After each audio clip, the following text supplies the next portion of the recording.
history has shown almost 100 years ago that when the world is depressed, they have two choices. That's right. They're going to go in the direction of FDR or they're going to go in the direction of Hitler.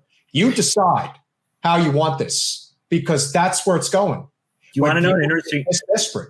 Now, I noticed that Jen got a little bit, she was like, whoa, I don't know, man. That's a pretty stark contrast there.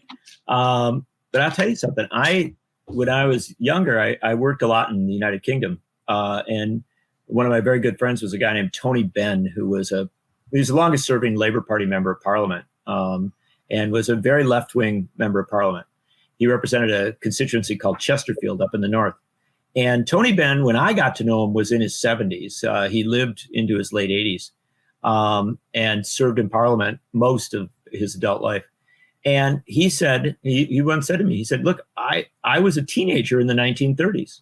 I remember when we would pick up the newspaper after an election in a country or after a political turbulence in a country, and we would sit around, his father was in government, we would sit around the table and we'd say, well, which way did that country go?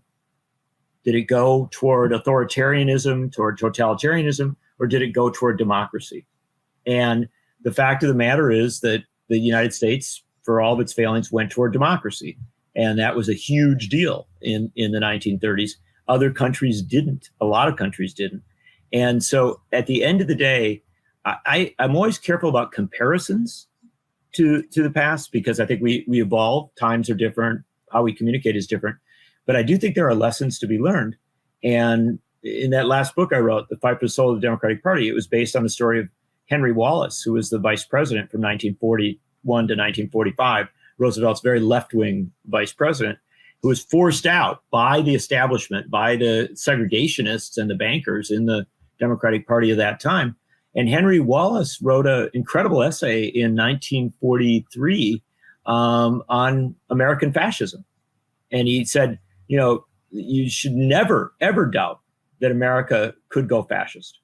And in fact, that it would be different than in Europe. It might well just involve businessmen gaming the system in a way that made sure that they never lost their wealth, even if the rest of the people suffered. I mean, you read the essay that he wrote, it was so prescient, it could have been written today. And so the bottom line is, I think we've been warned many, many times. And we have, for a variety of reasons, dodged the worst of it. But I don't think for a second that we should tell ourselves that that's guaranteed, that the future couldn't go very bad. And I think that's why, not that you've asked about it, but why the January 6th Commission is a big deal, right? Why we're talking about, like tomorrow's January 6th Commission session, Jamie Raskin will lead it. And he'll be talking about Donald Trump sitting in meetings plotting January 6th. And they will have evidence of it. And, at what point do we as a country say, wow, that's kind of bad when you're literally plotting a coup? The sitting president of the United States is plotting a coup. We should take things like that seriously. But we shouldn't separate it from the whole of this decay of democracy. And we should recognize that we have an awful lot of players across our political spectrum that simply don't have the level of respect for democracy that, we ought to expect. That ought to be the baseline standard for when you come into politics, is that you have a baseline, at least a basic respect for democracy. And the fact is that is not there.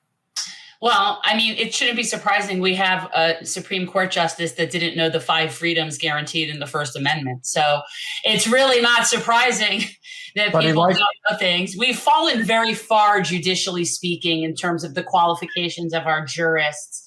And it's quite disappointing. That's another big part of this for me the past month. It's been a constant reminder of how far we've fallen in our judiciary from at least highly qualified people that I might not have agreed with, but were extremely, like Scalia, never liked him, never really cared for him. But you knew he was smart. Oh, I knew he was very smart. Actually, that's probably why I didn't like him. I think he was too smart. But now what we have is just tribalism.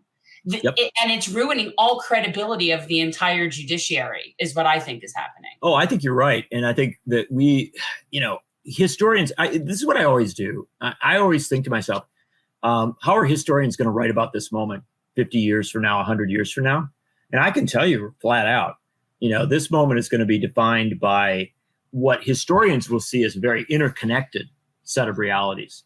And they will look at January 6, 2001, the refusal to accept an election result, some of the events before that, and then a Supreme Court that went, extrajudicial, right? It literally broke pattern to go to new extremes, and it will be a long chapter because it won't end with the Supreme Court session that we just finished. I mean, that's just the start of the process. It's going there. They know that they have a window, and they are going to go through it. They're going to do everything they can to remake America. And the big stuff that they're going to work on, I mean, our media doesn't know how to cover politics or government. It doesn't cover politics and government. And so as a result, they'll be very obsessed with the high profile, hot button issues, which they should be. We should cover them all and we should care about them very deeply.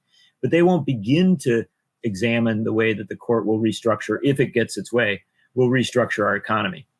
And what they will do as regards labor rights, they will literally gut labor unions. That's next on Samuel Alito's agenda. They will gut out huge elements of those minimal things that we do to democratize our economy. And so we're in a very tenuous place there. If we don't realize that and don't recognize it, we're fools. And I will tell you one thing that when somebody says to me, "Oh, I don't know about expanding the court," or "I don't know about term limits for justice," I'm like, I'm sorry, you're not even serious about this discussion.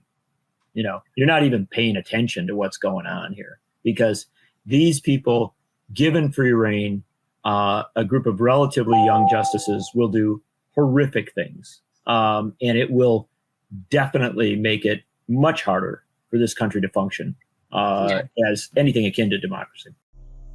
Thanks for watching.